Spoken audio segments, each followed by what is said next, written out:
Perhaps the most effective way to break a narcissist game is to understand how they are playing the game and ask yourself, is that really the game you want to be playing?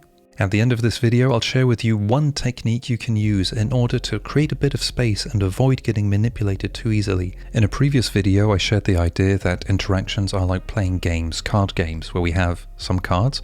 We choose which card we want to play, when and how. We suggested there are two types of dynamic. We have the relaxed dynamic that is pleasant for both people to play. We have a tense dynamic, which is less pleasant for people. Tension can be helpful to resolve conflict, but then we need closure to be able to move back to a relaxed dynamic. And instead of reacting with tense dynamics, we can react neutrally. If we view the moves as a sequence of cards being played, the first filter I'd like to share with you is the question, how do you determine what is the next card to play? If you're like most people, you'll be playing spontaneously based on gut feeling, based on assumptions of honesty and transparency, and trying to reach the goal that you have, in good faith. This only works if we're playing against someone else who is being spontaneous or acting in good faith, and even there it's a good idea to dampen it down a bit and observe what's really happening. On the other hand, there's another strategy, which is the opposite. Instead of being spontaneous, the strategy is calculated. And instead of being in good faith, it is manipulative. Now, of course, if you know me, I don't really believe that you have extremes being entirely one or entirely the other. Instead, I suggest you look at it on a scale. And on the scale of 100% spontaneous and 0% spontaneous or 100% calculated, maybe ask yourself where you are. Possibly, if you're watching this video, you're somewhere along the extreme on the spontaneous side. And possibly, you're making the assumption that the other person is somewhere on the same extreme. I'd suggest that maybe if you observe how the person actually is acting, and you observe any discrepancies between what they say and what they do, and maybe smirks they have after they act, maybe make the assumption that it's possible that they're somewhere more on the calculated side than on the spontaneous side. And if this were the case, ask yourself, what does it change for you? Is it possible, and is it a wise idea to be following a spontaneous strategy if you're playing against someone who is following a calculated strategy? And calculated, you might call it fake as opposed to honest. The mistake people make is thinking you have to choose one or the other. What I would suggest is that either extreme is unhelpful, and instead of going to one extreme or the other, perhaps tone down the spontaneous side a bit and use your brain and your eyes to observe and see what is really going on. And don't make the assumption that the other person is playing exactly the same way as you are playing, because if they're not, if they're being a bit manipulative or calculating or dishonest, they will run rings around you. It's the same as playing a card game without bluff, assuming that the other person is not bluffing at all and they're putting the cards on the table. If you're getting the outcomes you want, that's great. But if you're watching a video like this, maybe you're not getting the outcomes you want, and maybe it's worthwhile considering that maybe the other person is not 100% spontaneous or transparent or honest. And if you assume they are, ask yourself that question, why? Is it because of something they did and you observe that maybe it's the case? Or do you have a belief that people are being spontaneous and honest? If you have that belief, maybe that belief is not always helping you too much. And just consider adding a bit of nuance to your analysis, to your view of the world. Otherwise you're vulnerable. And beware of people who tell you that people should be spontaneous, or you should be spontaneous, or you should be transparent, or any sentence, any injunction that starts with should, probably is someone manipulating you. So I'd suggest ask yourself the question, do you want to be playing a game with somebody who is being misleading or manipulative when you want to play in a spontaneous way? If they want to play that way, it's their right. But it's your right to decide not to play with them. Because if you're playing on different levels, you will be losing systematically and not understanding why. Is it possible to find someone who wants to play in an overall open and honest way? Probably, given the amount of the population, there should be at least one other person with whom you can play this type of game. And that would be a healthy game where both people are just playing the cards and enjoying the process and going for the same goal. Which leads me to the second point.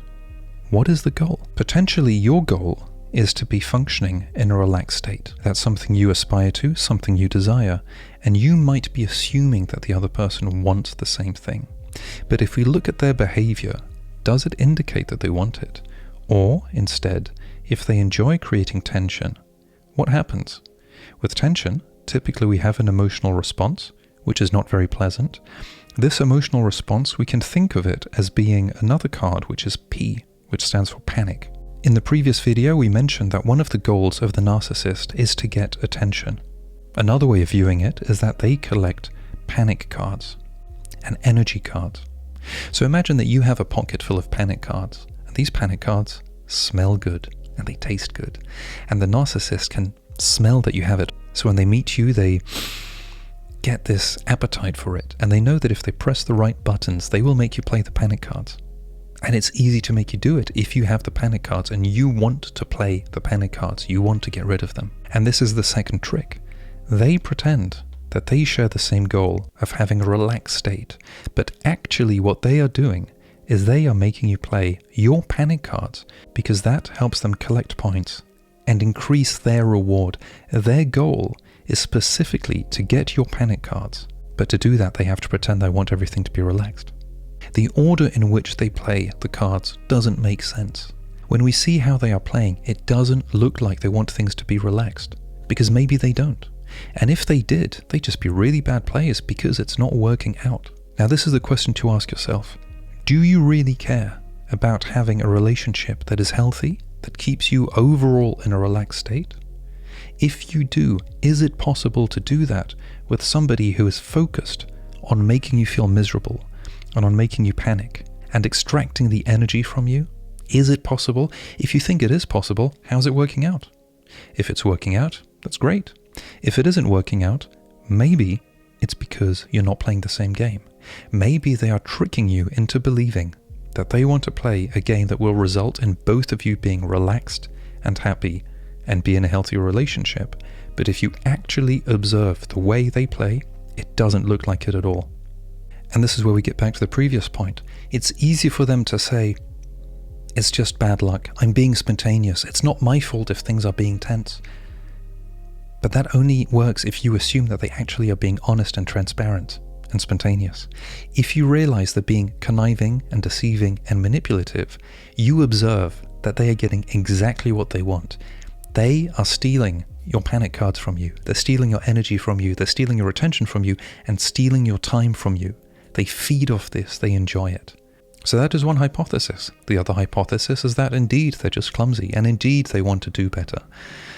But if you observe it, it's not really working out. So maybe they are completely incompetent. That's possible. But is it a convincing explanation? I don't know. What do you think? So, taking a step back, do you really want to be in a dynamic with a person who pretends they are honest, but they're not? Who pretends they are spontaneous, but they're being calculated? Do you really want to be in a dynamic with a person who claims they want to be in a relaxed state with you, but instead they keep pressing your buttons and causing you to panic, and they enjoy it? If they enjoy it, maybe they're just perverted sadists. It looks like it. Now, do you think that a perverted sadist is the right person with whom to build a happy, healthy, relaxed life? If so, well, how's it working out? Of course, there is another question. Do you really want a happy, healthy, relaxed life? Or do you just want to be playing your panic cards and getting rid of them? And is this kind of dynamic familiar for you? That might be a topic for another video. Of course, there are many other moves that we can play. I'll be describing them in the next videos. Before you make any change to any dynamic with another person, consider to what extent they can hurt you physically, psychologically, financially, socially, or in any other way. Anytime we change a system, the system tries to fight back. If somebody is toxic and you're removing what they want, they might resist, and we don't know how they will resist. Please remember to stay safe. Please remember to assess the danger. So if you have a tendency of entering panic mode, you can try the following if you believe it is safe and if you believe that any harm they can do is limited. And the trick is this. Like we said, they've got two different goals. They have the stated goal, which is to be in a relaxed dynamic, and then they have the goal of their actions, which is to cause you to feel tense or panicky or miserable. So what we do is we play along with the stated goal. You say that you want to be in a relaxed dynamic and have a healthy relationship, correct? get them to say yes. And then you point out their behavior. Do you think that your behavior is conducive to reaching that goal? And if you do think so, how's it working out?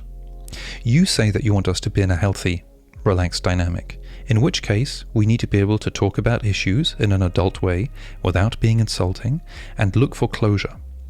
When you insult me and you call me names, when you talk to me this way, when you have this kind of timing in our dynamics, do you think that this is conducive to finding closure and having adult conversations? Do you believe that the best timing for an adult conversation is right before we arrive to dinner? If so, how's it working out? From your point of view, how's it working out? I can tell you from my point of view, it's not working out, but maybe you have a different experience. Let's talk about what your goal is. What is your strategy? In all likelihood, they won't like it. They'll close down, they might be aggressive, they might be defensive, but usually this makes them bug because you are showing the discrepancies between their words and their behavior. It's making them lose face. Only do this if you think that it's safe, but this can buy you some breathing time and this can highlight some of the discrepancies for you. Because sometimes we don't really know. We hear one thing, we see something else, we think we might be hallucinating, we might self-gaslight, they might be gaslighting us. It can be really hard to make sense of this. If we're able to highlight this and verbalize it, even if we don't say it to them, but simply to see it, this can be helping us. And sometimes if we verbalize it and we see that instead of saying, yeah, you know, you're right, you're absolutely right, I made a mistake, I shouldn't have done that. If you see they get defensive, or even worse, they get offensive and they start attacking you and accusing you, then you can observe that the dynamic maybe isn't super healthy, but healthy or not, maybe it's not a dynamic you want. Thank you for watching.